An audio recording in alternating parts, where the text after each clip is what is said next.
With your support, we can raise your voice globally.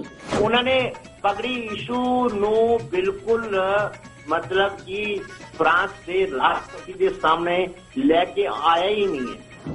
With your support, we can address those issues that no other media talks about. ਜੋ ਹਾਲ ਅਕਾਲੀਆਂ ਨੇ ਬਾਦਲ ਕਿਆ ਨੇ ਇਹਨਾਂ ਨੇ ਸਿੱਖੀ ਦਾ ਤੇ ਬੇੜਾ ਗਰਕ ਕੀਤਾ ਹੈ. With your support, we can bring you breaking news from around the world. It's about consulting our allies and having a dialogue. These lessons, as I stated, was learned while working with our coalition partners. With your support, we can educate and inform everyone about who Sikhs are and connect our youth to Sikhi. And it's just, representative of a culture that's all about peace. Support your TV channel and help us take your voices to everyone around the world for every human rights issue. United Sikhs ਜਥੇਬੰਦੀ ਨੇ French ਅਤੇ European courts ਦੇ ਨਾਲ-ਨਾਲ United Nations Human Rights Committee ਦਾ ਦਰਵਾਜ਼ਾ ਵੀ ਖੜਕਾਇਆ. All of this is only possible with your generous donations. Continue your support to us and let's go further together. To donate today, please log on to our website www.tv84.tv and donate via PayPal on our website, or you can mail us your donations to TV84 36-01 37th Avenue, Long Island City, New York 11101.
Waheguru ji ਕਾ ਖਾਲਸਾ ਵਾਹਿਗੁਰੂ ਜੀ ਕੀ ਫਤਿਹ। ਮੈਂ ਤੁਹਾਡੀ host ਪ੍ਰੀਤ Kaur, news TV 84 ਦੇ ਨਾਲ viewers. ਅੱਜ 21 March 2016 ਦਾ ਦਿਨ ਹੈ। 16 ਸਾਲ ਪਹਿਲਾਂ 20 ਮਾਰਚ 2000 ਨੂੰ ਜਦੋਂ ਬਿਲ ਕਲਿੰਟਨ ਭਾਰਤ ਆਇਆ ਸੀ, ਭਾਰਤੀ ਏਜੰਸੀਆਂ ਨੇ ਕਸ਼ਮੀਰ ਦੀ ਆਜ਼ਾਦੀ ਦੇ ਸੰਘਰਸ਼ ਕਰ ਰਹੇ ਖਾੜਕਾਂ ਨੂੰ ਬਦਨਾਮ ਕਰਨ ਦੇ ਲਈ ਆਪਣੇ ਫੌਜੀਆਂ ਕੋਲੋਂ ਪਿੰਡ ਚਿੱਠੀ ਸਿੰਘਪੁਰਾ ਦੇ ਵਿੱਚ 35 ਨਿਰਦੋਸ਼ ਸਿੱਖਾਂ ਨੂੰ ਸ਼ਰੇਆਮ ਗੋਲੀ ਮਾਰ ਕੇ ਸ਼ਹੀਦ ਕਰ ਦਿੱਤਾ ਸੀ ਅਤੇ ਨਾਮ ਕਸ਼ਮੀਰੀ ਖਾੜਕੂਆਂ ਦਾ ਲਗਾ ਦਿੱਤਾ ਸੀ। ਪਰ ਜਾਂਚ ਕਰਨ ਤੇ ਸਾਰੀ ਕਹਾਣੀ ਸਾਹਮਣੇ ਆ ਗਈ ਕਿ ਇਹ ਕਤਲੇਆਮ ਭਾਰਤੀ ਏਜੰਸੀਆਂ ਨੇ ਕਸ਼ਮੀਰੀਆਂ ਨੂੰ ਬਦਨਾਮ ਕਰਨ ਦੇ ਲਈ ਕਰਵਾਇਆ ਹੈ। ਬਿਲ ਕਲਿੰਟਨ ਨੇ ਆਪਣੀ ਕਿਤਾਬ ਦੇ ਵਿੱਚ ਵੀ ਇਸ ਬਾਰੇ ਲਿਖਿਆ ਕਿ ਜੇ ਮੈਂ ਇੰਡੀਆ ਨਾ ਜਾਂਦਾ ਤਾਂ ਉਹਨਾਂ 35 ਸਿੱਖਾਂ ਦੀ ਜਾਨ ਬਚ ਜਾਂਦੀ। ਕਲਿੰਟਨ ਨੇ ਇਹ ਵੀ ਮੈਂਸ਼ਨ ਕੀਤਾ ਕਿ ਭਾਰਤ ਨੇ ਇਹ ਦਿਖਾਉਣ ਦੇ ਲਈ ਕਿ ਕਸ਼ਮੀਰ 'ਚ ਵਿਦੇਸ਼ੀ ਅੱਤਵਾਦ ਹੈ, ਆਪਣੀ ਹੀ ਫੌਜ ਕੋਲੋਂ ਬੇਕਸੂਰ ਲੋਕਾਂ ਨੂੰ ਮਰਵਾ ਦਿੱਤਾ ਸੀ। ਵਿਊਅਰਸ, ਇਸ ਘਟਨਾ ਨੂੰ ਹੋਇਆ 16 ਸਾਲ ਹੋ ਗਏ ਹਨ। ਸਿੱਖਾਂ ਨੂੰ ਜਾਂ ਬੇਕਸੂਰ ਮਾਰੇ ਗਏ 2 ਮੁਸਲਮਾਨਾਂ ਨੂੰ ਅੱਜ ਤੱਕ ਭਾਰਤ ਦੇ ਕਾਨੂੰਨ ਤੋਂ ਇਨਸਾਫ ਨਹੀਂ ਮਿਲਿਆ ਅਤੇ ਨਾ ਹੀ ਮਿਲ ਸਕਦਾ ਹੈ, ਕਿਉਂਕਿ ਇਹ ਭਾਰਤੀ ਏਜੰਸੀਆਂ ਦਾ ਆਪਣਾ ਹੀ ਕਾਰਨਾਮਾ ਹੈ। ਇਸੇ ਤਰ੍ਹਾਂ ਨਵੰਬਰ 84 ਸਿੱਖਾਂ ਦੀ ਨਸਲਕੁਸ਼ੀ ਨੂੰ ਦੇਖ ਲਓ। 32 ਸਾਲ ਬੀਤ ਚੁੱਕੇ ਹਨ, ਦੋਸ਼ੀ ਅਜੇ ਵੀ ਖੁੱਲ੍ਹੇਆਮ ਘੁੰਮ ਰਹੇ ਹਨ। ਜੂਨ ਅਤੇ ਨਵੰਬਰ 84 ਤੋਂ ਬਾਅਦ ਦਾ ਟਾਈਮ ਦੇਖ ਲਓ, ਕਿਵੇਂ ਸਿੰਘਾਂ ਨੂੰ ਚੁੱਕ ਕੇ ਖਾੜਕੂ ਕਹਿ ਕੇ ਬੇਕਸੂਰ ਲੋਕਾਂ ਦਾ ਇਨਕਾਊਂਟਰ ਕੀਤਾ ਗਿਆ। ਫਿਰ ਸਿੱਖਾਂ ਨੇ ਸੰਘਰਸ਼ ਨੂੰ ਬਦਨਾਮ ਕਰਨ ਦੇ ਲਈ ਇਹੀ ਭਾਰਤੀ ਏਜੰਸੀਆਂ ਵੱਲੋਂ ਬੱਸਾਂ ਚੋਂ ਕੱਢ ਕੇ ਹਿੰਦੂ ਵੀਰਾਂ ਦਾ ਕਤਲ ਕੀਤਾ ਗਿਆ ਅਤੇ ਸਾਰਾ ਕੁਝ ਸਿੱਖ ਖਾੜਕੂਆਂ ਦੇ ਸਿਰ ਤੇ ਮਲ ਦਿੱਤਾ ਗਿਆ। ਭਾਰਤੀ ਏਜੰਸੀਆਂ ਬਹੁਤ ਹੀ ਸ਼ਾਤਿਰ ਸੋਚ ਵਾਲੀਆਂ ਹਨ। ਸਾਨੂੰ ਇਹਨਾਂ ਦੀ ਅਸਲੀਅਤ ਦੀ ਪਹਿਚਾਣਨ ਦੀ ਲੋੜ ਹੈ, ਨਾ ਕਿ ਜੋ ਭਾਰਤੀ ਮੀਡੀਆ ਦਿਖਾਵੇ ਉਸ ਤੇ ਬਿਲੀਵ ਕਰਨ ਦੀ। ਤੇ TV 84 ਰਾਹੀਂ ਸਾਡੀ ਇਹੀ ਪਹਿਲ ਹੁੰਦੀ ਹੈ ਕਿ ਵੱਖ-ਵੱਖ ਸ਼ਖਸੀਅਤਾਂ ਦੇ ਨਾਲ ਅਸੀਂ ਗੱਲਬਾਤ ਕਰੀਏ, ਹਰ ਘਟਨਾ ਤੇ ਉਹਨਾਂ ਦੇ ਵਿਊਜ਼ ਲਈਏ ਤੇ ਗੱਲਬਾਤ ਕਰੀਏ। ਇਸੇ ਤਰ੍ਹਾਂ ਜਿਹੜੀ ਇਹ ਚਿੱਠੀ ਸਿੰਘਪੁਰਾ ਵਾਲੀ ਘਟਨਾ ਹੈ, ਆਉਣ ਵਾਲੇ ਦਿਨਾਂ ਦੇ ਵਿੱਚ ਅਸੀਂ ਵੱਖ-ਵੱਖ ਸ਼ਖਸੀਅਤਾਂ ਦੇ ਨਾਲ ਇਸ ਸੰਬੰਧੀ ਗੱਲਬਾਤ ਕਰਾਂਗੇ। ਪਰ ਅੱਜ ਅਸੀਂ ਇਸ ਮੁੱਦੇ ਤੇ ਗੱਲਬਾਤ ਕਰਨ ਜਾ ਰਹੇ ਹਾਂ ਦਲ ਖਾਲਸਾ ਜਥੇਬੰਦੀ ਦੇ ਜਨਰਲ ਸਕੱਤਰ ਸਰਦਾਰ ਸਰਬਜੀਤ ਸਿੰਘ ਘੁਮਾਣ ਜੀ ਨਾਲ, ਜਿਹੜੇ ਕਿ ਇਸ ਵੇਲੇ ਅੰਮ੍ਰਿਤਸਰ ਤੋਂ ਸਾਡੇ ਨਾਲ ਫੋਨ ਲਾਈਨ ਤੇ ਜੁੜ ਚੁੱਕੇ ਨੇ। ਜੀ ਵੀਰ ਜੀ, ਵਾਹਿਗੁਰੂ ਜੀ ਕਾ ਖਾਲਸਾ ਵਾਹਿਗੁਰੂ ਜੀ ਕੀ ਫਤਿਹ। ਵਾਹਿਗੁਰੂ ਜੀ ਕਾ ਖਾਲਸਾ, ਵਾਹਿਗੁਰੂ ਜੀ ਕੀ ਫਤਿਹ ਜੀ। ਜੀ ਵੀਰ, ਜਿਹੜਾ ਚਿੱਠੀ ਸਿੰਘ ਪੁਰਾ ਦੇ ਵਿੱਚ 35 ਸਿੱਖਾਂ ਦਾ ਕਤਲੇਆਮ ਹੋਇਆ ਸੀ, ਜਿਸ ਦੇ ਵਿੱਚ ਇਹਨਾਂ ਨੇ ਬਾਅਦ 'ਚ 2 ਮੁਸਲਮਾਨ ਵੀਰ ਵੀ ਮਾਰ ਦਿੱਤੇ ਸੀਗੇ, ਇਸ ਨੂੰ ਬੀਤੇ ਹੋਏ 16 ਸਾਲ ਹੋ ਗਏ ਨੇ। ਅੱਜ ਸਭ ਤੋਂ ਪਹਿਲਾਂ ਤੁਸੀਂ ਇਸ ਸੰਬੰਧੀ ਸਾਰੇ ਦਰਸ਼ਕਾਂ ਨੂੰ ਤੁਸੀਂ ਆਪਣੇ ਵਿਚਾਰ ਕੀ ਦੇਣਾ ਚਾਹੋਗੇ?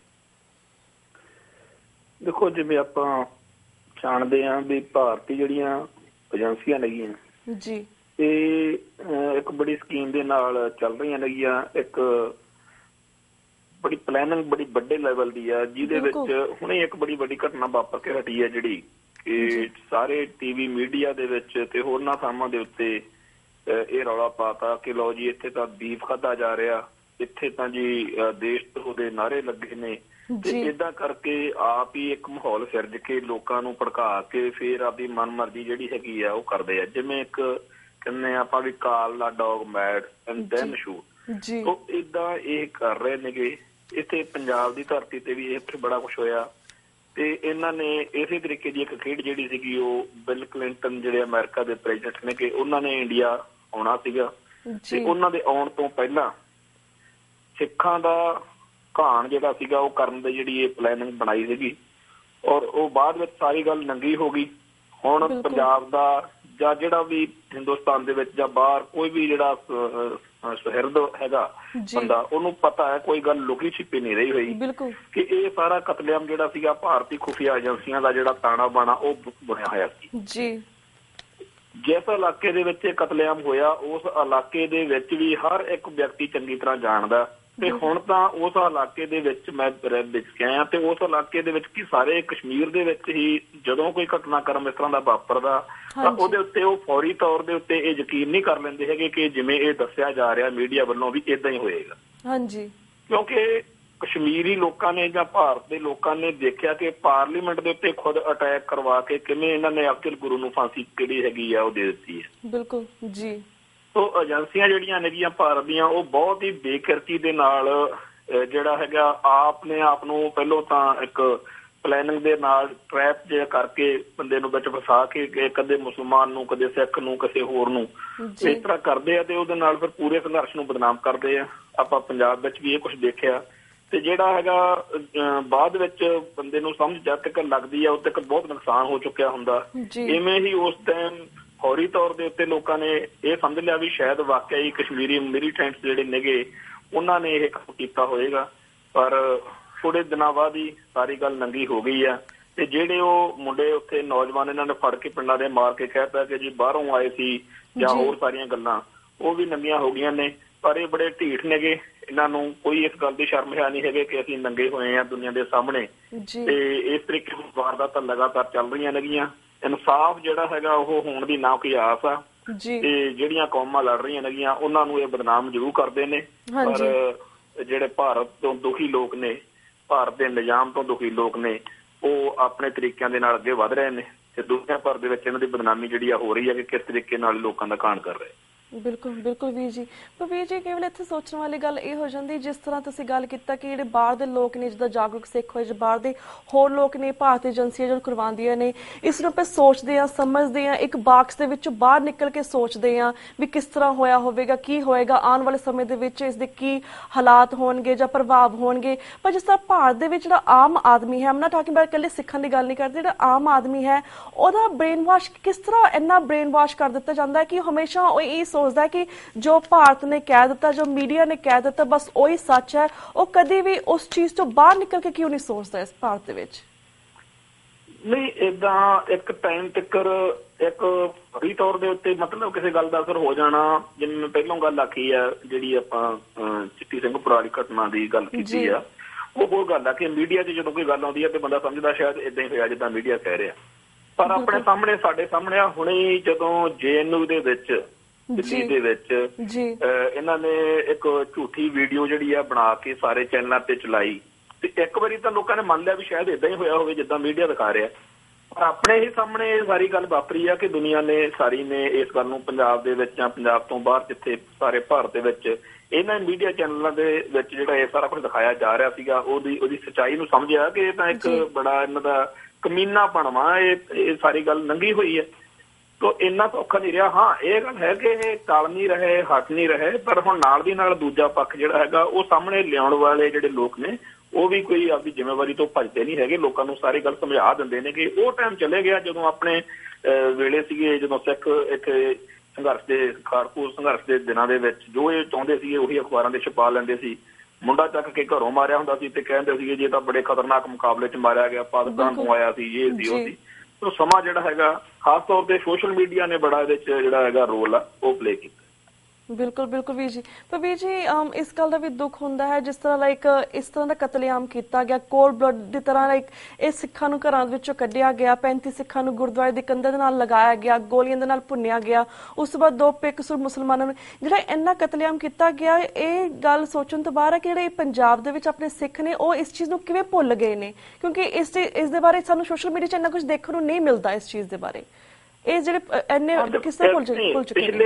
ਪਿਛਲੇ ਸਾਲ ਜਾਂ ਜਦੋਂ ਤੋਂ ਸੋਸ਼ਲ ਮੀਡੀਆ ਤੇ ਚੱਲਿਆ ਕਾਫੀ ਇਹਨਾਂ ਦਿਨਾਂ ਦੇ ਉੱਤੇ ਚਰਚਾ ਹੁੰਦੀ ਸੀਗੀ। ਇਸ ਵਾਰ ਸਾਰਿਆਂ ਦਾ ਧਿਆਨ ਲੈ ਗਿਆ, ਪਰ ਥੋੜੇ ਜਿਹੇ ਸੈਕਸ਼ਨ ਜਿਹੜੇ ਸੀ ਉਹ ਗੱਲ ਕਰਦੇ ਰਹੇ ਨੇ ਇਸ ਵਿਸ਼ੇ ਤੇ। ਪਰ ਇਸ ਵਾਰ ਮੈਂ ਇਹ ਦੇਖਿਆ ਹੈ ਕਿ ਸਤਲੁਜ ਜਮਨਾ ਲਿੰਕ ਨਹਿਰ ਦਾ ਮੁੱਦਾ ਤੇ ਸਹਿਜਧਾਰੀਆਂ ਵਾਲਾ ਮੁੱਦਾ ਤੇ ਖਾਸ ਤੌਰ ਤੇ ਹਰਿਆਣੇ ਦੀਆਂ ਜਿਹੜੀਆਂ ਚੱਲ ਰਹੀਆਂ ਨੇਗੀਆਂ ਗਤੀਵਿਧੀਆਂ, ਹਾਂਜੀ, ਤੇ ਇੱਕ ਨਿੱਕੀ ਜਿਹੀ ਕਮਿਊਨਿਟੀ ਆ ਅਸੀਂ ਇੱਥੇ ਤੇ ਬੜੇ ਅਸੀਂ ਹਮੇਸ਼ਾ ਹੀ ਸਵੇਰੇ ਉੱਠਣ ਸਾਰੀ ਸਾਨੂੰ ਲੱਗਦਾ ਹੈਗਾ ਕਿ ਆਹ ਕੀ ਹੋ ਗਿਆ, ਉੱਥੇ ਸਾਨੂੰ ਸਮੱਸਿਆ ਆ ਗਈ ਆ ਸਾਡੇ ਭਾਈਆਂ ਨੂੰ, ਸਾਡੇ ਵੀਰਾਂ ਨੂੰ, ਸਾਡੇ ਨਾਲਦਿਆਂ ਨੂੰ। ਤੋ ਪੰਜਾਬ ਵਿੱਚ, ਪੰਜਾਬ ਤੋਂ ਬਾਹਰ ਜਾਂ ਭਾਰਤ ਤੋਂ ਬਾਹਰ ਵਸਦੇ ਸਾਰੇ ਹੀ ਸਿੱਖਾਂ ਨੂੰ ਕਦੇ ਨਾ ਕੋਈ ਇੱਕਦਮ ਜਦੋਂ ਇਸ ਤਰ੍ਹਾਂ ਮਿਲਦਾ ਤੇ ਉਹਦੇ 'ਚ ਅਸੀਂ ਉਲਝੇ ਰਹਿੰਦੇ। ਤੋ ਇਸ ਵਾਰ ਬੜੇ ਵੱਡੇ ਲੈਵਲ ਦੇ ਉੱਤੇ ਇੱਥੇ ਜਿਹੜੀਆਂ ਫੌਰੀ ਸਮੱਸਿਆਵਾਂ ਸੀਗੀਆਂ ਉਹਦੇ ਕਰਕੇ ਥੋੜੀ ਘੱਟ ਚਰਚਾ ਹੋਈ ਆ। ਤੇ ਅਦਰਵਾਈਜ਼ ਤਾਂ ਹਰ ਸਾਲ ਹੀ ਜਿਹੜਾ ਹੈਗਾ ਇਹਦਾ ਉਹ ਕੋਈ ਨਾ ਕਿਸੇ ਰੂਪ ਵਿੱਚ ਚਰਚਾ ਤਾਂ ਜ਼ਰੂਰ ਹੁੰਦੀ ਹੈ। ਤੇ ਖਾਸ ਤੌਰ ਤੇ ਮੈਂ ਇਹ ਵੀ ਕਹਿਣਾ ਚਾਹਾਂਗਾ ਕਿ ਜਦੋਂ ਸਮਾਂ ਜਿਹੜਾ ਹੈਗਾ ਬੀਤ ਜਾਂਦਾ, ਥੋੜਾ ਜਿਹਾ ਦੂਰੀ ਪੈ ਜਾਂਦੀ ਹੈ, ਵਕਤ ਪੈ ਜਾਂਦਾ, ਜਿੰਨਾ ਭੁੱਲ ਜਾਣਾ ਚਾਹੀਦਾ ਹੁੰਦਾ ਅਸੀਂ ਨਹੀਂ ਭੁੱਲੇ, ਇਹ ਵੀ ਬੜੀ ਵੱਡੀ ਗੱਲ ਹੈ। ਨਹੀਂ ਤਾਂ ਲੋਕ ਕਹਿੰਦਾ ਇਹ ਗੱਲ ਹੀ ਬਹੁਤ ਪੁਰਾਣੀ ਹੈ ਜੀ। ਜੀ ਬਿਲਕੁਲ, ਬਿਕੋਜ਼ ਇਹ ਵੀ ਚਰਚਾ ਹਰ ਸਾਲ ਹੁੰਦੀ ਹੈ, ਇਸ ਵਾਰ ਵੀ ਹੋਈ ਹੈ। ਬਿਲਕੁਲ, ਕਿਉਂਕਿ ਇਹ ਤਾਂ ਏਜੰਸੀਆਂ ਚਾਹੁੰਦੀਆਂ ਨੇ ਤੇ ਭਾਰਤੀ ਸਿਸਟਮ ਚਾਹੁੰਦਾ ਕਿ ਚਾਹੇ ਜਿੰਨਾ ਟਾਈਮ ਪਾਇਆ ਜਾਵੇ ਪਾ ਸਕੀਏ, ਉਸ ਤੋਂ ਬਾਅਦ ਜਿਹੜੇ ਸਿੱਖ ਨੇ ਜਾਂ ਫਿਰ ਹੋਰ ਮਿਨੋਰਟੀਜ਼ ਨੇ ਉਹ ਇਹਨਾਂ ਗੱਲਾਂ ਨੂੰ ਭੁੱਲ ਜਾਏ। ਜਿਸ ਤੁਸੀਂ ਜਾਣਦੇ ਕਿ ਜੂਨ 84 ਘੱਲੂਘਾਰਾ 'ਚ ਨਵੰਬਰ 84 ਸਿੱਖ ਨਸਲਕੁਸ਼ੀ ਹੈ। ਸਾਨੂੰ ਬਹੁਤ ਵਾਰ ਸਾਡੇ ਦੋਸਤਾਂ ਮਿੱਤਰਾਂ ਵੱਲੋਂ ਕਿਹਾ ਜਾਂਦਾ ਕਿ ਚਲੋ ਉਹ ਟਾਈਮ ਸੀਗਾ, ਨਿਕਲ ਗਿਆ, ਹੁਣ ਭੁੱਲ ਜਾਵੋ। ਪਰ ਇਹ ਤਾਂ ਸਾਡਾ ਫਰਜ਼ ਬਣਦਾ ਕਿ ਅਸੀਂ ਇਹਨਾਂ ਚੀਜ਼ਾਂ ਨੂੰ ਯਾਦ ਰੱਖੀਏ ਤੇ ਆਉਣ ਵਾਲੀ ਜਿਹੜੀ ਸਾਡੀ ਜਨਰੇਸ਼ਨ ਹੈ ਉਹਨਾਂ ਨੂੰ ਵੀ ਯਾਦ ਕਰਵਾਉਂਦੇ ਰਹੀਏ। ਕਹਿ ਰਹੇ ਹੋ ਇਹ ਗੱਲ ਜਿਹੜੀ ਤੁਸੀਂ ਕਹਿ ਰਹੇ ਹੋ ਇਹੀ ਸਾਨੂੰ ਮਤਲਬ ਮੈਂ ਕਹਿਣੀ ਚਾਹ ਰਿਹਾ ਸੀਗਾ ਕਿ 1984 ਹੋਵੇ, ਚਾਹੇ ਚਿੱਟੀ ਸਿੰਘ ਭਰਾ ਹੋਵੇ ਜਾਂ ਹੋਰ ਹੋਵੇ, ਉਹ ਮਤਲਬ ਇਹ ਗੱਲ ਕਹਿੰਦੇ ਰਹਿੰਦੇ ਨੇ ਕਿ ਬਹੁਤ ਚਿਰ ਹੋ ਗਿਆ ਜੀ, ਛੱਡੋ ਗੱਲ ਨੂੰ, ਪਰ ਇਨਸਾਫ ਨਹੀਂ ਤੁਹਾਨੂੰ ਦੇਣਾ, ਤੁਸੀਂ ਭੁੱਲ ਜਾਓ ਇਹਨੂੰ। ਉਹ ਇਸ ਤਰ੍ਹਾਂ ਦੀ ਇੱਕ ਮਤਲਬ ਗੱਲ ਹੁੰਦੀ ਹੈ ਜਦੋਂ ਕਹਿੰਦੇ ਨੇ ਕਿ ਇਨਸਾਫ ਤਾਂ ਨਹੀਂ ਮਿਲਣਾ ਹੈਗਾ, ਤੁਸੀਂ ਭੁੱਲ ਜਾਓ ਇਹਨੂੰ। ਤੋ ਉਹ ਚੀਜ਼ ਜਿਹੜੀ ਹੈਗੀ ਅਸੀਂ ਨਹੀਂ ਭੁੱਲਣ ਦਿੱਤਾ, ਨਾ ਅਸੀਂ ਭੁੱਲੇ ਆ, ਉਲਟਾ ਅਸੀਂ ਹਰ ਸਾਲ ਉਹਨੂੰ ਕਿਸੇ ਨਾ ਕਿਸੇ ਤਰੀਕੇ ਨਾਲ ਉਹਨੂੰ ਯਾਦ ਕਰਦੇ ਆ। ਔਰ ਜਿਹੜਾ ਹੈਗਾ ਜਵਾਬ ਕਰਾਰਾ ਉਹ ਵੀ ਅਸੀਂ ਦਿੰਦੇ ਆ ਕਿ ਜਿਹੜੀ ਰਮਾਇਣ ਦੀ ਘਟਨਾ ਦਾ ਗੱਲ ਕਰਦੇ ਆ ਸਾਡੇ ਨੌਜਵਾਨ ਅੱਜ ਕਿ ਤੁਸੀਂ ਸੀਤਾ ਨੂੰ ਤਾਂ ਲੰਕਾ ਵਾਲੀ ਘਟਨਾ ਜਿਹੜੀ ਹੈ ਰਾਵਣ ਵਾਲੀ ਉਹ ਹੁਣ ਤੱਕ ਭੁੱਲੇ ਨਹੀਂ, ਤੇ ਤੁਸੀਂ ਸਾਨੂੰ ਕਿਵੇਂ ਕਹਿੰਦੇ ਹੋ ਕਿ 84 ਭੁੱਲ ਜਾਓ ਜਾਂ ਚਿੱਠੀ ਸਿੰਘ ਭਰਾ ਭੁੱਲ ਜਾਓ ਜਾਂ ਸਿੱਖਾਂ ਤੇ ਜਾਂ ਕਿਸੇ ਹੋਰ ਦੇ ਉੱਤੇ ਹੋਏ ਜਿਹੜਾ ਕਹਾਣ ਆ ਉਹਨੂੰ ਭੁੱਲ ਜਾਓ। ਜੀ ਬਿਲਕੁਲ ਬਿਲਕੁਲ ਵੀਰ ਜੀ। ਮੈਂ ਵੀਰ ਜੀ ਉਸ ਗੱਲ ਕੀਤੀ, ਪਹਿਲਾਂ SYL ਨਹਿਰ ਦੀ ਗੱਲ ਕੀਤੀ ਹੈ, ਉਸ ਬਾਰੇ ਵੀ ਅਸੀਂ ਗੱਲਬਾਤ ਕਰਾਂਗੇ। ਪਰ ਜਿਹੜਾ ਇਹ ਮੁੱਦਾ ਹੈ ਇਸ ਬਾਰੇ ਅਸੀਂ ਨਾ ਸਿੱਖ ਸੰਘਰਸ਼ ਜਿਹੜਾ ਚੱਲਦਾ ਪਿਆ ਸੀਗਾ 84 ਤੋਂ ਤੱਕ 94-95 ਤੱਕ ਉਸ ਨਾਲ ਰਿਲੇਟ ਕਰਕੇ ਵੀ ਦੇਖਣਾ ਚਾਹਾਂਗੇ। ਜਿੱਦਾਂ ਹੁਣ ਇਹ ਜਿਹੜੇ ਭਾਰਤ ਦੀਆਂ ਏਜੰਸੀਆਂ ਨੇ ਇਹਨੇ ਕਿਸ ਤਰੀਕੇ ਦੇ ਨਾਲ ਇਹਨਾਂ 35 ਸਿੱਖਾਂ ਨੂੰ ਮਾਰ ਦਿੱਤਾ, ਕਿਸ ਤਰ੍ਹਾਂ ਸਾਜ਼ਿਸ਼ ਚੱਲੀ ਹੈ। ਪਰ ਦੇਖਿਆ ਜਾਵੇ ਇਸ ਤਰ੍ਹਾਂ ਦੀ ਸਾਜ਼ਿਸ਼ ਬਹੁਤ ਸਮੇਂ ਤੋਂ ਇਹਨਾਂ ਤਰੀਕੇ ਸੇਮ ਹੀ ਸੀਗੇ। 84 ਤੋਂ ਬਾਅਦ ਸਿੱਖਾਂ ਦੇ ਨਾਲ ਵੀ ਇਹਨਾਂ ਨੂੰ ਦੇਖਿਆ ਜਾਵੇ ਤਾਂ ਸੇਮ ਹੀ ਸਾਜ਼ਿਸ਼ ਚੱਲੀ ਸੀ। ਕਿਸ ਤਰ੍ਹਾਂ ਸਾਡਾ ਕੋਈ ਮਸਲਾ ਤਾਂ ਹੈ ਨਹੀਂ ਸੀ ਭਾਰਤ ਦੀ ਸਰਕਾਰ ਦੇ ਨਾਲ, ਸਿਰਫ ਪਾਣੀਆਂ, ਬਿਜਲੀ, ਚੰਡੀਗੜ੍ਹ ਦਾ ਜਿਹੜਾ ਸੀਗਾ ਪੰਜਾਬੀ ਬੋਲਦੇ ਇਲਾਕੇ ਸੀਗੇ ਜਾਂ ਰੇਡੀਓ ਤੋਂ ਗੁਰਬਾਣੀ ਆਦਿ ਪ੍ਰਸਾਰਣ ਦਾ ਆਦਿ ਸੀਗਾ। ਬਾਈ ਜੇਕਰ ਤੁਸੀਂ ਦੇਖੋ ਤਾਂ ਇਹ ਮੁੱਦੇ ਦੇਖਣਯੋਗ ਹੈ ਕਿ ਭਾਰਤ ਦੇਸ਼ ਦੇ ਖਿਲਾਫ ਨਹੀਂ ਜਾਂ ਉਹਨੂੰ ਤੋੜਨ ਦੇ ਲਈ ਨਹੀਂ ਸੀਗੇ, ਬਾਕੀ ਸਾਡੀ ਆਪਣੇ ਲੋਕਾਂ ਦੇ ਲਈ ਸੀਗੇ, ਉਹਨਾਂ ਦੀ ਸਹੂਲਤ ਲਈ ਸੀਗੇ। ਪਰ ਫਿਰ ਵੀ ਇਹਨਾਂ ਨੇ ਸਾਨੂੰ ਕਿਸ ਤਰ੍ਹਾਂ ਟੈਰਰਿਸਟ ਬਣਾ ਕੇ ਦਿਖਾਇਆ ਜਾਂ ਫਿਰ ਸਾਡੇ ਸੰਘਰਸ਼ ਨੂੰ ਕਿਸ ਤਰ੍ਹਾਂ ਬਦਨਾਮ ਕੀਤਾ। ਜਿਹੜਾ ਉਹ ਸੰਘਰਸ਼ ਸੀਗਾ ਜਾਂ ਕਿਹਾ ਗਿਆ ਕਿ ਉਹ ਅਤਵਾਦੀ ਸੀਗੇ, ਜਾਂ ਇਹ ਸੰਘਰਸ਼ ਤੁਹਾਨੂੰ ਲੱਗਦਾ ਕਿ ਥੋੜੀ ਬਹੁਤ ਸਿਮਿਲੈਰਿਟੀ ਹੈਗੀ ਹੈ ਇਹਨਾਂ ਦੇ ਕੰਮ ਕਰਨ ਦੇ ਤਰੀਕਿਆਂ ਦੇ ਵਿੱਚ?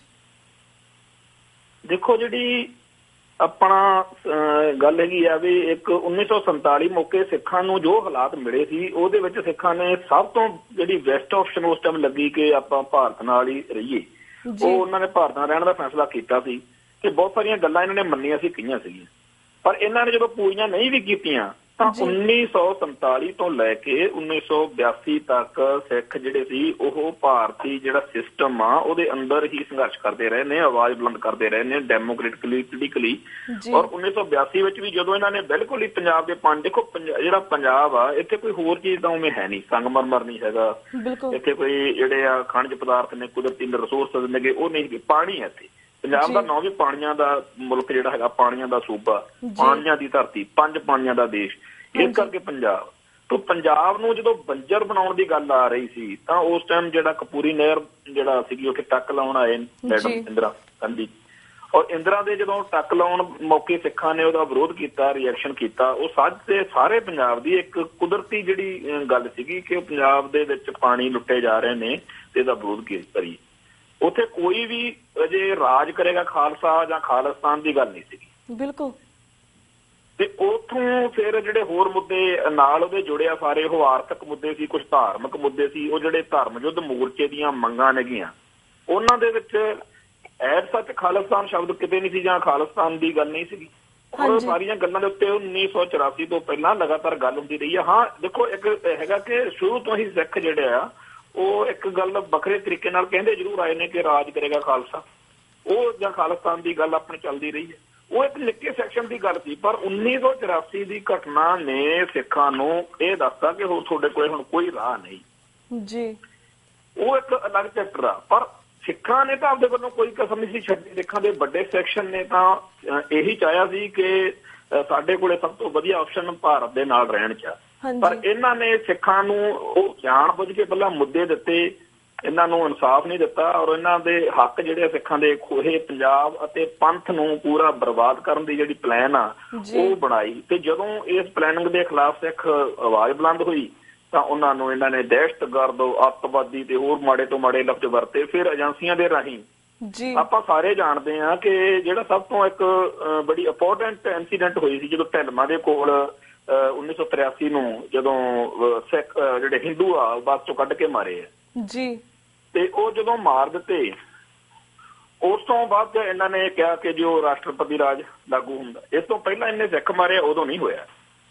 ਬਿਲਕੁਲ। ਇੱਕ ਮੈਂ ਨਿੱਕੀ ਜਿਹੀ ਘਟਨਾ ਇੱਥੇ ਸਾਂਝੀ ਕਰਨੀ ਚਾਹੁੰਦਾ ਵੀ ਇੱਕ ਤਾਂ ਇਹ ਜਿਹੜਾ ਹੈਗਾ ਢਿਲਮਾਂ ਵਾਲੀ ਘਟਨਾ ਹੋਈ ਆ ਬੱਸ ਕਾਂਡ, ਇੱਕ ਬੱਸ ਕਾਂਡ ਹੋਰ ਹੋਇਆ ਸੀ ਇੱਧਰ ਤਰਨਤਾਰਨ ਰੋਡ ਦੇ ਉੱਤੇ, ਅੰਮ੍ਰਿਤਸਰ ਤੋਂ ਜਿਹੜੀ ਤਰਨਤਾਰਨ ਸੜਕ ਜਾਂਦੀ ਹੈ, ਇੱਥੇ ਨਸ਼ਹਿਰਾ ਪੰਨੂਆ ਪਿੰਡ ਆਉਂਦਾ ਜੀ।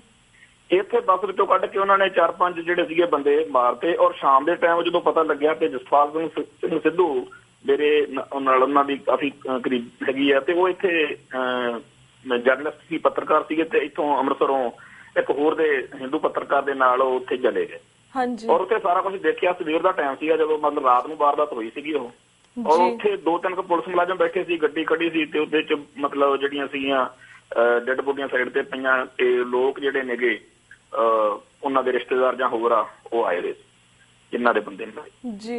ਉਹ ਕਹਿੰਦੇ ਵੀ ਅਸੀਂ ਸਾਰਾ ਕੁਝ ਆ ਕੇ ਰਿਪੋਰਟਿੰਗ ਕੀਤੀ, ਪਰ ਜਿਹੜੀ ਰਿਪੋਰਟਿੰਗ ਮੈਂ ਸੱਚੀ ਸੁੱਚੀ ਲਿਖੀ ਜਸਪਾਲ ਸਿੰਘ ਸਿੱਧੂ ਕਹਿੰਦੇ, ਤੇ ਜਿਹੜਾ ਦੂਸਰਾ ਸੀ ਦੂਸਰੇ ਪੱਤਰਕਾਰ ਨੇ ਜੋ ਦੁਨੀਆ ਨੇ ਪੜ੍ਹਿਆ ਜਾਣੀ ਕਿ ਉਹ ਲਿਖਿਆ ਕਿ ਉੱਥੇ ਜੀ ਉਹਨਾਂ ਦੇ ਬੱਚੇ ਬਿਲਕ ਰਹੇ ਸੀ, ਉਹਦੀ ਜਨਾਨੀ ਇਸ ਤਰ੍ਹਾਂ ਮਤਲਬ।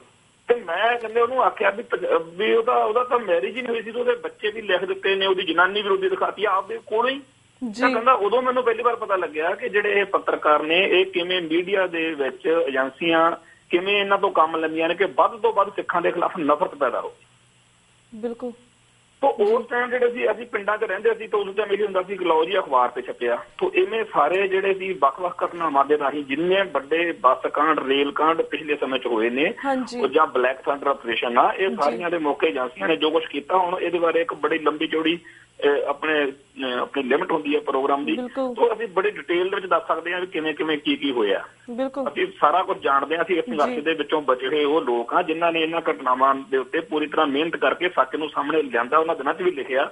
ਤੇ ਬਹੁਤ ਸਾਰੇ ਜਿਹੜੇ ਸੀਗੀਆਂ ਇਸ ਦੀਆਂ ਸੰਸਥਾਵਾਂ ਜਿਹੜੀਆਂ ਬਣੀਆਂ ਨੇ, ਖਾਸ ਤੌਰ ਤੇ ਜਿਹੜੀਆਂ ਪੰਜਾਬ ਦੇ ਵਿੱਚ ਫੇਕ ਐਨਕਾਊਂਟਰ ਹੋਏ ਨੇ, ਇਹਨਾਂ ਬਾਰੇ IHRO international human rights organisation ਦੀ ਗੱਲ ਹੋਣੀ ਸੀ। ਉਹ ਥਾਂ ਦੇ ਮੌਕੇ ਤੇ ਜਾ ਕੇ ਉਹਨਾਂ ਦਿਨਾਂ ਦੇ ਵਿੱਚ ਉਹਨਾਂ ਨੇ ਕੰਮ ਕੀਤਾ। ਉਹਦੀਆਂ ਰਿਪੋਰਟਾਂ ਅੱਜ ਵੀ ਜਿਹੜੀਆਂ ਜੇ ਪੜ੍ਹਿਆ ਜਾਵੇ ਤਾਂ ਸਾਰੇ ਜਿਹੜੇ ਵੱਡੇ ਪੁਲਿਸ ਮੁਕਾਬਲੇ ਨੇ ਉਹਨਾਂ ਦੀ ਅਸਲੀਅਤ ਸਾਹਮਣੇ ਆਉਂਦੀ ਅੱਜ। ਇਹੀ ਸਾਰਾ ਕੁਛ ਜਿਹੜਾ ਕੁਛ ਇੱਥੇ ਵਾਪਰਿਆ ਵੀ ਇੱਕ ਕੁਦਰਤੀ ਸੋਮਿਆਂ ਦੀ ਰਾਖੀ ਲਈ, ਆਪਦੇ ਹੱਕਾਂ ਦੀ ਰਾਖੀ ਲਈ ਉੱਠੀ ਹੋਈ ਲਹਿਰ ਨੂੰ ਇਹਨਾਂ ਨੇ ਮਿਲੀਟੈਂਸੀ, ਅੱਤਵਾਦ ਤੇ ਖਾਲਿਸਤਾਨ ਕਹਿ ਕੇ ਉਹਨੂੰ ਕੀਤਾ। ਇਵੇਂ ਹੀ ਬਿਲਕੁਲ ਕਸ਼ਮੀਰੀਆਂ ਦੇ ਨਾਲ ਹੋ ਰਿਹਾ ਵਾ, ਬਿਲਕੁਲ ਇਵੇਂ ਹੀ ਮਾਓਵਾਦੀਆਂ ਨਾਲ ਹੋ ਰਿਹਾ, ਇਵੇਂ ਹੀ ਹੋਰਾਂ ਨਾਲ ਹੋ ਰਿਹਾ। ਔਰ ਇਹ ਭਾਰਤ ਦਾ ਜਿਹੜਾ ਬੁੱਚੜਪੁਣਾ ਵਾ, ਇਹਨੇ ਮਨੁੱਖਤਾ ਦਾ ਘਾਣ ਕਰਨਾ ਸ਼ੁਰੂ ਕੀਤਾ ਹੋਇਆ। ਇਹ ਭਾਰਤ ਨੂੰ ਅਪਰ ਕਲਾਸ ਹਿੰਦੂ ਰਾਜ ਜਿਹੜਾ ਹਿੰਦੂ ਸਟੇਟ ਆ ਉਹਦੇ ਵਿੱਚ ਬਦਲਿਆ ਜਾ ਰਿਹਾ। ਬਿਲਕੁਲ ਬਿਲਕੁਲ ਵੀਰ ਜੀ ਇਹ ਤਾਂ ਆਪਾਂ ਚਿੱਠੀ ਸਿੰਘ ਪੁਰਾ ਦੀ ਗੱਲਬਾਤ ਕੀਤੀ ਸੀ ਤੇ ਸਾਡੇ ਕੋਲ ਇੱਕ ਅੱਧਾ ਮਿੰਟ ਰਹਿ ਗਿਆ, ਐਕਚੁਅਲੀ 2 ਮਿੰਟ ਰਹਿ ਗਏ ਨੇ। ਇੱਕ ਹੋਰ ਮੁੱਦਾ ਤੁਹਾਡੇ ਵਿਚਾਰ ਲੈਣੇ ਚਾਹਾਂਗੇ। ਜਿਸ ਤਰ੍ਹਾਂ SYL ਨਹਿਰ ਦੇ ਉੱਪਰ ਤਾਂ ਅਸੀਂ ਤੁਹਾਡੇ ਨਾਲ ਗੱਲਬਾਤ ਕੀਤੀ ਆਲਰੇਡੀ, ਸਾਰਾ ਉਸ ਦੀ ਕਾਰਵਾਈ ਕੀਤੀ ਹੈ, ਪਰ ਜਿਸ ਤਰ੍ਹਾਂ ਤੁਹਾਡੇ ਕੋਲ ਵੇਰਵਾ ਵੀ ਲਿੱਤਾ, ਤੁਹਾਡੇ ਵਿਚਾਰ ਵੀ ਲਿੱਤੇ, ਪਰ ਜਿਸ ਤਰ੍ਹਾਂ ਪਿਛਲੇ ਦਿਨਾਂ ਦੇ ਵਿੱਚ ਕਾਫੀ ਸਾਰੀਆਂ ਤਿੰਨੇ ਪਾਰਟੀਆਂ ਜਿਹੜੀਆਂ ਸੀ, ਬਾਦਲ ਦੀ ਪਾਰਟੀ ਹੋਵੇ, ਕਾਂਗਰਸ ਦੀ ਪਾਰਟੀ ਹੋਵੇ, ਆਮ ਆਦਮੀ ਪਾਰਟੀ ਹੋਵੇ, ਇਹਨਾਂ ਤਿੰਨਾਂ ਪਾਰਟੀ ਨੇ ਆਪਣੇ ਸਿਆਸੀ ਲੈਣ ਦੇ ਲਈ ਆਪਣੇ ਬਾਦਲ ਨੇ ਤਾਂ ਜ਼ਮੀਨਾਂ ਵਾਪਸ ਕਰ ਦਿੱਤੀਆਂ, ਕਾਂਗਰਸ ਨੇ ਕਿਸ ਤਰ੍ਹਾਂ ਨਹਿਰ ਨੂੰ ਉਹਦੇ ਵਿੱਚ ਠੀਕ ਕਰਨ ਲੱਗਾ ਹੋਇਆ ਵਾ, ਤੇ ਕਿਸ ਤਰ੍ਹਾਂ ਆਮ ਆਦਮੀ ਪਾਰਟੀ ਨੇ ਆਪਣੇ ਭਾਸ਼ਣ ਦੇਣੇ ਸ਼ੁਰੂ ਕਰ ਦਿੱਤੇ ਨੇ। ਪਰ ਜਿਸ ਤਰ੍ਹਾਂ ਇਹ ਤਾਂ SYL ਦਾ ਮੁੱਦਾ ਸੀ, ਪਰ ਜਿਸ ਤਰ੍ਹਾਂ ਹੁਣ ਖਾਪ ਪੰਚਾਇਤ ਦੇ ਮੁਖੀ ਟੇਕਾ ਰਾਮ ਨੇ ਇਹ ਚੇਤਾਵਨੀ ਦਿੱਤੀ ਹੈ ਕਿ ਸੁਪਰੀਮ ਕੋਰਟ ਦੇ ਆਦੇਸ਼ ਦੇ ਬਾਵਜੂਦ ਵੀ ਜੇਕਰ ਪੰਜਾਬ ਸਰਕਾਰ ਨਹਿਰ ਤੇ ਕੋਈ ਕਿਸੇ ਨਵੀਂ ਹਰਕਤ ਦਿਖਾਉਂਦੀ ਹੈ ਜਾਂ ਕੋਈ ਬੰਦ ਕਰਨ ਦੀ ਕੋਸ਼ਿਸ਼ ਕਰਦੀ, ਪੰਜਾਬ ਜਾਣ ਵਾਲੇ ਦਿੱਲੀ ਤੋਂ ਜਾਣ ਵਾਲੇ ਪੰਜਾਬ ਨੂੰ ਰਸਤੇ ਜਾਂ ਹਰਿਆਣਾ ਦੇ ਵਿੱਚੋਂ ਬੰਦ ਕਰ ਦੇਣਗੇ। ਇਸ ਤੇ ਤੁਸੀਂ ਕੀ ਵਿਚਾਰ ਰੱਖਦੇ ਹੋ? ਸਾਡੇ ਕੋਲ 2 ਮਿੰਟ ਰਹਿ ਗਏ ਨੇ। ਦੇਖੋ, ਇਹ ਜਿਹੜਾ ਉਹਨਾਂ ਦੇ ਅੰਦਰ ਜਿਹੜੀ ਨਫ਼ਰਤ ਵਾ, ਜਿਹੜਾ ਮਤਲਬ ਪੰਜਾਬ ਨੂੰ ਲੁੱਟਣਾ ਵੀ ਆ ਤੇ ਰੋਣ ਵੀ ਨਹੀਂ ਦੇਣਾ, ਤੇ ਜੇ ਕੋਈ ਇਹਦੇ ਖਿਲਾਫ ਬੋਲਣਗੇ ਤਾਂ ਕੁੱਟਾਂਗੇ ਵੀ, ਇਹ ਉਹਦੇ ਬਿਰਤੀ ਦਾ ਜਿਹੜਾ ਪ੍ਰਤੀਕ ਆ। ਹਿੰਦੂਵਾਦ ਦੀ ਨਾਦਰਸ਼ਾਹੀ ਹੈ ਜਿਹੜੀ ਉਹ ਸਿਰ ਚੜ ਕੇ ਨੱਚ ਰਹੀ ਆ। ਪਿਛਲੇ ਦਿਨਾਂ ਦੇ ਵਿੱਚ ਜਦੋਂ ਆਜ਼ਾਦ ਰਾਸ਼ਨ ਹੋਇਆ, ਅੰਦੋਲਨ ਇਹਨਾਂ ਦਾ ਰਿਜ਼ਰਵੇਸ਼ਨ ਦੇ ਬਾਰੇ ਚੱਲਿਆ, ਉਦੋਂ ਵੀ ਇਹਨਾਂ ਦਾ ਅੰਦੋਲਨ ਸਾਰੇ ਦਾ ਸਾਰਾ ਆਪਣੇ ਸਾਹਮਣੇ ਸੀਗਾ ਕਿ ਕਿਵੇਂ ਇਹ ਪੱਗ ਵਾਲਿਆਂ ਨੂੰ ਜਾਂ ਪੰਜਾਬੀ ਬੋਲਦੇ ਲੋਕਾਂ ਨੂੰ ਕਿਵੇਂ ਟਾਰਗੇਟ ਉੱਤੇ ਕਰ ਰਹੇ ਸੀਗੇ। ਸੋ ਇਹ ਜਿਹੜਾ ਭਾਰਤੀ ਮੀਡੀਆ ਦਾ, ਏਜੰਸੀਆਂ ਦਾ ਕਮਾਲ ਆ ਕਿ ਪੰਜਾਬ ਨੂੰ ਲੁੱਟਣਾ, ਪੰਜਾਬ ਦੇ ਬਾਰੇ ਇਸ ਤਰ੍ਹਾਂ ਸੋਚਣਾ, ਇਹਨਾਂ ਦੇ ਮਨਾਂ 'ਚ ਇਹ ਗੱਲ ਵਾੜੀ ਹੋਈ ਹੈ। ਤੇ ਇਹ ਮੈਂ ਆਪਣੀ ਕੌਮ ਨੂੰ ਖਾਸ ਤੌਰ ਤੇ ਜਿਹੜੇ ਵਿਦੇਸ਼ਾਂ ਚੋਂ ਵੀਰ ਭੈਣ ਸਾਡੇ ਆਉਂਦੇ ਆ, ਉਹਨਾਂ ਨੂੰ ਬੇਨਤੀ ਕਰਨਾ ਚਾਹੁੰਦਾ ਹੈ ਕਿ ਪੂਰੀ ਹਰ ਗੱਲ ਦਾ ਧਿਆਨ ਰੱਖ ਕੇ ਉਧਰੋਂ ਆਪਣਾ ਸਫ਼ਰ ਵਿਦੇਸ਼ਾਂ ਤੋਂ ਸ਼ੁਰੂ ਕਰਿਆ ਕਰਨ। ਜੇ ਹੋ ਸਕੇ ਤਾਂ ਆਪਣਾ ਅੰਮ੍ਰਿਤਸਰ ਉਤਰਨ ਦੀ ਕੋਸ਼ਿਸ਼ ਕਰਿਆ ਕਰਨ, ਕਿਉਂਕਿ ਇੱਥੇ ਦਿੱਲੀ ਤੋਂ ਵਾਪਸ ਆਉਂਦੇ ਹਾਂ ਜੋ ਕੁਛ ਅਸੀਂ ਪਿਛਲੇ ਸਮੇਂ ਵਿੱਚ ਦੇਖ ਚੁੱਕੇ ਹਾਂ, ਜਿਵੇਂ ਆਉਣਾ ਹੁਣ ਤਾਜ਼ੀ ਧਮਕੀ ਜਿਹਦੀ ਆਪਾਂ ਗੱਲ ਕਰ ਰਹੇ ਹਾਂ, ਉਹ ਕਿਸੇ ਵੀ ਵੇਲੇ ਕੁਛ ਵੀ ਵਾਪਰ ਸਕਦਾ। ਇਹ ਜਿਹੜਾ ਵਹਿਸ਼ੀਪੁਣਾ ਹੈਗਾ ਇਹਦਾ ਸਿਰ ਚੜ ਕੇ ਉਹ ਨੱਚ ਰਿਹਾ ਹੈਗਾ, ਤੇ ਜਦੋਂ ਇਹਦੀ ਪ੍ਰਤੀਕਿਰਿਆ ਹੋਣੀ ਆ ਉਹਦੇ ਹੁਣ ਤਾਂ ਇਹ ਸਾਰਾ ਇੰਡੀਆ ਚੁੱਪ ਵਾ, ਕਿਸੇ ਮੀਡੀਆ ਚੈਨਲ ਦੇ ਉੱਤੇ ਇਹਦੀ ਗੱਲ ਨਹੀਂ ਆਈ। ਪਰ ਜੇ ਇੱਕ ਵੀ ਸਿੱਖ ਆਗੂ ਇਹਦੇ ਬਦਲੇ 'ਚ ਇਹਦੇ ਕੋਈ ਜਜ਼ਬਾਤੀ ਤਕਰੀਰ ਕਰ ਜਾਵੇ ਜਾਂ ਕਮੈਂਟ ਕਰ ਜਾਵੇ, ਉਹਦੇ ਟਾਈਮ ਹੀ ਇਹਨਾਂ ਨੇ ਜੀ ਦੇਸ਼ ਦੇ ਟੁਕੜੇ ਕਰ ਰਹੇ ਨੇ, ਉਹ ਫਲਾਨਾ ਹੋ ਗਿਆ, ਉਹ ਅੱਤਵਾਦੀ ਤੇ ਇਹ ਤੇ ਉਹ ਕਰਕੇ ਬਦਨਾਮ ਕਰਨਗੇ। ਮੈਂ ਆਪਣੀ ਕੌਮ ਨੂੰ ਇਹ ਬੇਨਤੀ ਕਰਦਾ ਕਿ ਇਸ ਘਟਨਾ ਇਹੋ ਜਿਹੀਆਂ ਸਾਰੀਆਂ ਗੱਲਾਂ ਦੇ ਉੱਤੇ ਨਿਗਾਹ ਰੱਖ ਕੇ ਤੁਰਨ ਦੀ ਆਪਾਂ ਨੂੰ ਵੇਲਾ ਆ ਗਿਆ। ਤੇ ਮੀਡੀਆ ਦੇ ਇਸ ਦੌਰ ਦੇ ਵਿੱਚ ਲਾਈ ਲੱਗ ਬਣ ਕੇ ਟਾਈਮ ਨਹੀਂ ਚੱਲਣਾ, ਅਸਲੀਅਤ ਨੂੰ, ਹਕੀਕਤ ਨੂੰ ਪਛਾਣਨ ਦੀ ਲੋੜ ਹੈ। ਵੀਰ ਜੀ ਬਿਲਕੁਲ ਥੋੜੇ ਜਿਹੇ ਸੈਕਿੰਡ ਰਹਿ ਗਏ ਨੇ ਐਦੇ, ਜਿਸ ਤਰ੍ਹਾਂ ਤੁਸੀਂ ਗੱਲ ਕੀਤੀ ਹੈ ਕਿ ਸਾਡਾ ਇਹ ਕੁਝ ਵਾਪਰ ਸਕਦਾ ਸੀ, ਪਰ ਜਿਸ ਤਰ੍ਹਾਂ ਤੁਹਾਨੂੰ ਨਹੀਂ ਲੱਗਦਾ ਕਿ ਜਿਹੜੇ ਇਹ ਲੋਕ ਨੇ, ਖਾਪ ਪੰਚਾਇਤ ਨੇ, ਇਹਨਾਂ ਨੇ ਸਿੱਧਾ ਸੁਪਰੀਮ ਕੋਰਟ ਦੇ ਆਦੇਸ਼ ਨੂੰ ਚੈਲੰਜ ਕੀਤਾ ਹੈ? ਅਗਰ ਇਸ ਤਰ੍ਹਾਂ ਦਾ ਸਿੱਖ ਕਰ ਦਿੰਦੇ ਪੰਜਾਬ ਦੇ ਵਿੱਚ ਤਾਂ ਹੁਣ ਸਾਡੇ ਟੈਂਕਰ ਤੋਪਾਂ ਦੇ ਨਾਲ ਹਮਲਾ ਵੀ ਹੋ ਜਾਣਾ ਸੀ NH ਪੰਜਾਬ ਦੇ ਵਿੱਚ। ਪਰ ਇਹਨਾਂ ਦੇ ਲੋਕਾਂ ਦੀ ਵਾਰ ਨੂੰ ਹਮੇਸ਼ਾ ਭਾਰਤ ਦੀ ਸਰਕਾਰ ਚੁੱਪ ਰਹਿੰਦੀ ਹੈ। Don't you think so? ਬਿਲਕੁਲ ਜੀ, ਆਪਣੇ ਸਾਹਮਣੇ ਹੈਗਾ ਕਿ 1984 ਤੋਂ ਲੈ ਕੇ 1994 ਤੱਕ ਤਾਂ ਜਿਹੜਾ ਕਤਲੇਆਮ ਹੋਇਆ ਵਾ ਨਵੰਬਰ 84 ਦਾ, 10 ਸਾਲ ਤਰੀਕਾਂ ਦੇ ਕੇ ਬੰਦਿਆਂ ਨੂੰ ਮੋੜਦੇ ਰਹੇ ਨੇ। ਤੇ ਜਦੋਂ SYL ਦੀ ਗੱਲ ਆਈ ਆ ਉਦੋਂ 2-3 ਘੰਟਿਆਂ ਦੇ ਵਿੱਚ ਹੀ ਸੁਪਰੀਮ ਕੋਰਟ ਨੂੰ ਸਾਰਾ ਕੁਝ ਚੇਤੇ ਆ ਗਿਆ। ਸੋ ਸੁਪਰੀਮ ਕੋਰਟ ਵੀ ਜਾਂ ਇਹ ਸਾਰਾ ਸਮੁੱਚਾ ਸਿਸਟਮ ਜਿਹੜਾ ਹੈਗਾ ਨਾ, ਉਹ ਹਿੰਦੂ ਪੱਖ ਨੂੰ ਭੁਗਤਦਾ, ਤੇ ਉੱਥੇ ਗੈਰ ਹਿੰਦੂ ਪੱਖ ਜਿਹੜਾ ਹੈਗਾ ਉਹਦੇ ਉੱਤੇ ਇਹਨਾਂ ਕੋਈ ਮਤਲਬ ਇਹਨੂੰ ਡਰ ਨਹੀਂ। ਇਹਨਾਂ ਨੂੰ ਲੱਗਦਾ ਸੁਪਰੀਮ ਕੋਰਟ ਵੀ ਆਪਣੇ ਘਰ ਦੀ ਗੱਲ ਹੀ ਹੈ, ਕੋਈ ਚੱਕਰ ਨਹੀਂ ਇਹੋ ਜਿਹਾ। ਇਹ ਲੋਕ ਜਿਹੜੇ ਨੇਗੇ ਇਹਨਾਂ ਦੇ ਨਾਲ ਨਜਿੱਠਣ ਲਈ ਜਿਸ ਤਰੀਕੇ ਦੀ ਤਿਆਰੀ, ਜਿਸ ਤਰੀਕੇ ਦਾ ਸੋਚ ਪੱਧਰ ਤੇ ਪ੍ਰਬੰਧ ਆਪਾਂ ਨੂੰ ਕਰਨਾ ਚਾਹੀਦਾ, ਉਹਦੇ ਲਈ ਜਿਹੜੀ ਲੋਕ ਰਾਏ ਆ, ਉਹ ਮਜ਼ਬੂਤ ਲੋਕ ਰਾਏ ਉਹਦੀ ਬਣਾਉਣ ਦੀ ਲੋੜ ਆ। ਅੱਜ ਦਾ ਜਿਹੜਾ ਸਮਾਂ ਹੈਗਾ, ਜਿਸ ਤਰੀਕੇ ਦੇ ਹਥਿਆਰ ਅੱਜ ਦੇ ਸਮੇਂ 'ਚ ਵਰਤੇ ਜਾਂਦੇ ਆ, ਉਹਨਾਂ ਨੂੰ ਵਰਤਣ ਦੇ ਲਈ ਸਾਨੂੰ ਤਿਆਰੀਆਂ ਕਰਨੀਆਂ ਚਾਹੀਦੀਆਂ। ਬਿਲਕੁਲ ਬਿਲਕੁਲ ਵੀਰ ਜੀ ਤੁਹਾਡਾ ਧੰਨਵਾਦ ਤੁਹਾਡੇ ਟਾਈਮ ਦੇ ਲਈ, ਐਂਡ ਤੁਸੀਂ ਇਹਨਾਂ ਕੁਝ ਮੁੱਦਿਆਂ ਦੇ ਉੱਪਰ ਜਿਹੜੇ ਆਪਣੇ ਵਿਚਾਰ ਸੀ ਸਾਡੇ ਦਰਸ਼ਕ ਨਾਲ ਸਾਂਝੇ ਕੀਤੇ। ਹੁਣ ਅਸੀਂ ਤੁਹਾਡੇ ਕੋਲ ਇਜਾਜ਼ਤ ਲੈਂਦੇ ਹਾਂ। ਵਾਹਿਗੁਰੂ ਜੀ ਕਾ ਖਾਲਸਾ, ਵਾਹਿਗੁਰੂ ਜੀ ਕੀ ਫਤਿਹ।